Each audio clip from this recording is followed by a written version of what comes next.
December holiday is the night plaguing hometown in the Dark Worlds. And yet, while that statement is correct, it's also misleading.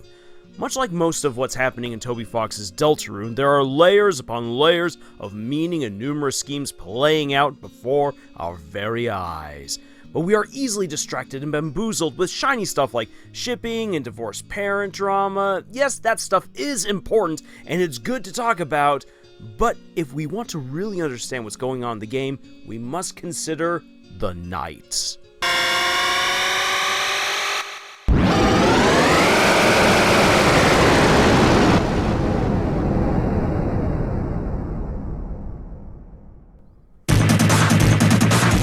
For you see, if my theory in this video is proven correct, it will not only help to reconcile all the observable contradictions about the Roaring Knight, but it will also throw all of Kris's actions into new light as well. It could even be the key to reconciling them and Susie when the inevitable truth about Kris's alliance with the Knight comes out. And it might even shed some revelationary light on Deltarune's ultimate endgame.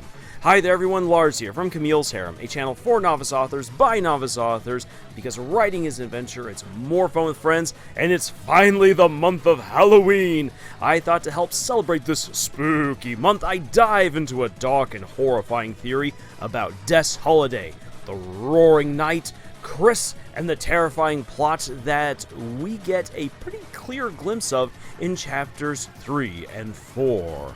My hope is not only to dredge up some sense from the confusing debates swirling around the Roaring Knight, but also to put everything into context of Deltarune's story and end with some useful advice from all my fellow novice authors and creators. So let's get started, and it's vital that we begin with a book in a hidden room.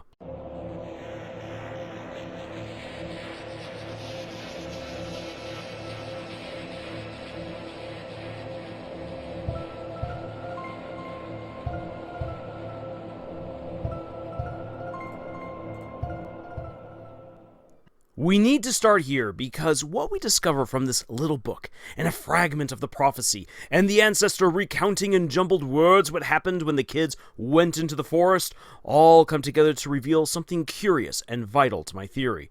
First, we need to understand that a star fell from the heavens and cried until it created rivers of bitter waters from which grew glass. This is very significant because the shadow crystals that we can collect throughout the game are also called glass in the light world. These crystals are connected to the darker storyline running throughout all 4 individual chapters thus far, and they seem to show either a distortion or opposite of what is right in front of Kris.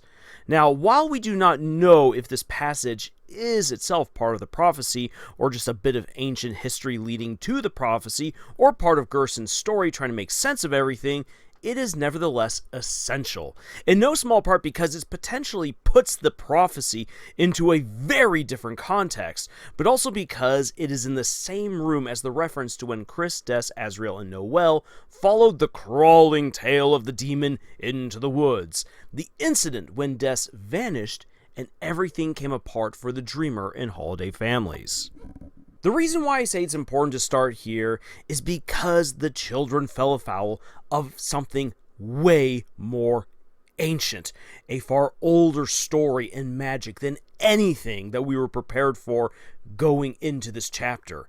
There are references in chapter 3 to Des and Kris interacting with the Dark World before the tragic night, and it's safe to assume that Asriel was part of these shenanigans as well, and Noelle at some point was included too. The 4 children followed this demon, confident in their experience that they had gained through their previous adventures. And thus, they were ensnared. They were ensnared in their own overconfidence and curiosity.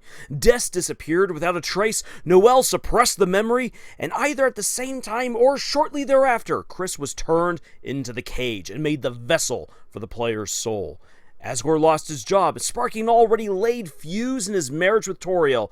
The Dreamers broke apart while the Holidays distanced themselves over the loss of their daughter. And this is where the tragedy hits so hard, because Des is not dead, but vanished into the code or fabric, or the ethereal fabric of this world's reality. However, it's even worse because her fate is far more disturbing, and Kris's situation is made even sadder as a result, because their cause, or Kris's cause, and why they're working with Carol and doing strange things behind everyone's backs, suddenly becomes even more noble and desperate as a result.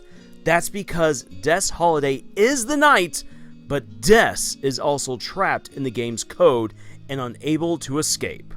Now, you might already be saying to yourself, or to the screen, wait, Lars, that's impossible. She can't be the knight and be stuck in the game's code. And under most circumstances, you would be correct. Except that we are dealing again with a prophecy and ancient forces that are operating on a completely different level. Something that allows for vessels to be created. Next, we need to establish that this is indeed Des Holiday who is stuck in the game's code, i.e. in the world's very fabric of reality, and just not someone else. Out of the code comes the ramblings of a person who's stuck in this void of darkness, unable to make sense of time, swallowed up in endless silence except for some scratching noises, people scratching or data mining, trying to find out what else Toby Fox has hidden in his game. Now, the speaker doesn't name themselves, but evidence throughout the game and outside of the game itself points to the speaker being Des. Chapter 3 also has many allusions to Des through the number and date of December 25th. It's not only the code to proceed through the story, but it's the magic number of dark dollars to enter through the gotcha ball machine and end up in a liminal space where a guitar pick can be found. And once you get that guitar pick, it acts a whole lot like a dark crystal, but just for a brief moment before it causes Kris's hand to vanish and everything else to disappear as Kris is then bumped back into the dark world. It's a clear connection to Des, and it's further solidified by the fact that the code to proceed with the overall story of Deltarune is also within Des's guitar, hence the guitar pick. This beautiful symbolism indicates just how important to the whole story Des is, that finding her and discovering what really happened to her is essential to resolving Deltarune as well. Not to mention how important Des was and still is to Kris. But to get back to it, the vanishing guitar pick, the vanishing space, and the inability to grasp onto anything Des related outside of her room is all evidence of a person who has been removed from everything but the code. And the language is that of a younger person. It's not sophisticated or calculating like an adult's, and there's a youthful hopefulness to it as well.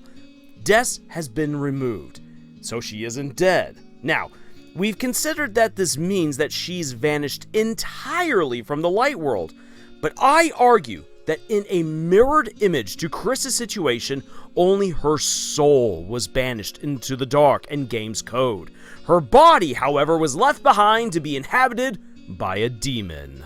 My evidence for this is not something that is outright stated, but is instead played out through the game, and it begins with Kris. They are the vessel into which the player's soul is put at the very beginning of the game. In the opening, we are in a kind of interview with an entity that sounds a whole lot like W.D. Gaster, but there's a second person who comes in at the end to tell us that the vessel we created was discarded and we are instead put into Kris. Why? Well, because our choices don't matter. But here's where it gets tricky. Our choices do matter. We can choose between pacifist and weird routes. We can explore the game and cause little changes here and there through the eggs we get from the mysterious man behind the tree. Our choices with Kris can deepen our relationships with Susie or Ralsei, and of course Kris keeps ripping the player's soul out of them and makes choices on their own and even breaks our hold over them in order to protect Susie, and does this repeatedly. The fact of the matter is that our choices do matter, and Kris's choices matter as well. So it's not a matter of a lack of free will, but rather that our choices will always be countered.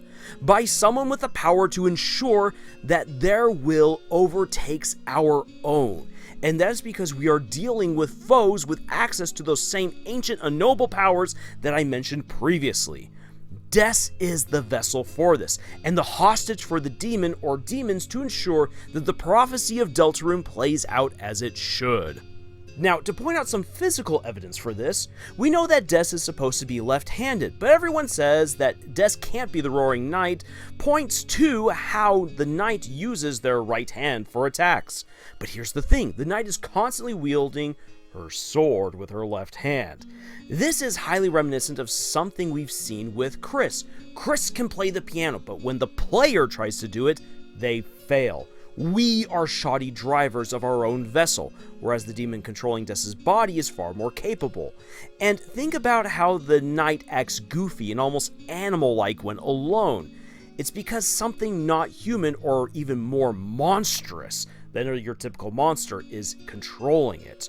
For everyone saying that there's no way Des could be the Knight because the katana is Carol's weapon of choice, remember that Kris's pencils become swords in the Dark World, Susie's brushes and a toothbrush, amongst other things, become her axes. Items change shape and purpose based on the wielder. Furthermore, Des, the Knight, is a sword magician. The same type of character that Asriel started really liking the older he got, connecting Des to the Knight via a hinted crush or relationship between the two teens. And again, sword can be in different hands because, well, Des might be left-handed, so the sword naturally goes there, but the demon is far more comfortable using their right hand. Another thing to consider is how Undyne was kidnapped. The Knight caught Undyne and yoinked her after herself and directly outside before sprinting to the shelter on the other side of town. Susie chased the Knight outside of the third Dark World and Dreamer House, and though it was dark and hard to make out anything, she clearly saw someone carrying off the officer. And we know Undyne is strong enough to bench press a car with another monster in it. Carrying her off while she's struggling would be no easy feat. And while I can see an argument that someone else, like maybe Asgore, could have been part of the kidnapping, I think it's far more likely and appropriate that an unnaturally strong vessel, i.e. Des, was the one carrying off Undyne. And it would also make sense then of how the Knight could vanish out of the Dark World because it was Des's body escaping. Because if it was Carol who was the Knight, as I've seen other people saying, I think I would have a really hard time envisioning Carol, the typical mare, even with her awesome katana, being able to run away with someone like Undyne. Either there were loads of people in this one kidnapping, which would make more sense than if someone like Carol or Rudy or Asgore were a part of it, or we have to accept that something far more unnatural, something far more powerful, like a demonically possessed Des, was the one carrying off Undyne to the shelter.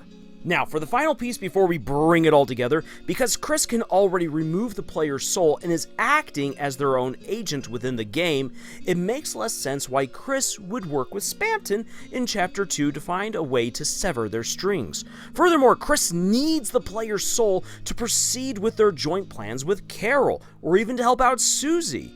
And the way that they abuse the soul, Kris clearly has more control than we first gave them credit for.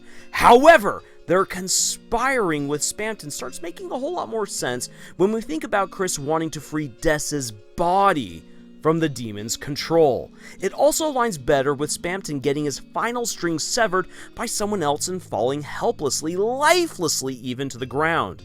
His realization about friendship being the key and all the knowledge he could have then would then be passed along to someone dangerous like the player or to Susie. He had to be taken down in order to silence him. So, to lay out the story, Kris and Des both fell victim to an ancient power in the woods years ago. Kris was turned into a vessel for the player's soul, and Des was made into the Roaring Knight, a vessel for the demon. The reason behind this was to set up a scenario in which the prophecy could be pursued and completed to the letter in order to bring about the angel's heaven, which could explain either how the fallen star intends to return home or bring its old home down to earth. Or maybe something else entirely, but the roaring in the angel's heaven must happen regardless of what the intended outcome is. and Kris and Des are keys to making that possible. Kris is going along with Carol's plan because they very likely hope that it will help them get Des back. And this explains why Carol would also go along with this plan in the first place, because the demon or demons have Des's body and it's being paraded about by this ancient entity. And they need to somehow get her soul back. And maybe by doing what the demons wish, that's the bargain. You get Des back if you help us to complete the prophecy. But Kris is quietly rebelling against that plan by trying to find a way to rescue Des before the roaring even begins. But the Roaring Knight is doing her best to prevent that possibility and ensure that everyone plays a part that inevitably leads to Angel's Heaven. And that's what lands us in the position where we find Kris at the end of Chapter 4. Regardless of the route you choose, Kris is caught between a rock and a hard place because Carol and the Roaring Knight are pushing them in one direction that they no longer believe in thanks to Susie, but following Susie puts their new best friend in serious danger, all while trying to find a way to free Des. So, bearing all of that in mind, what kind of writing advice can we pull out of this crazy theory and my observations? Firstly, when writing a mystery or conspiracy, it's important to have the whole truth to the story figured out beforehand.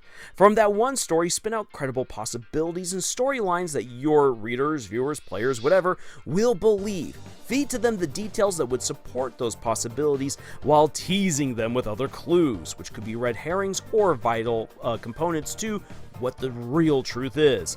This is what has allowed Toby to generate so much confusion and debate surrounding the Roaring Knight's real identity.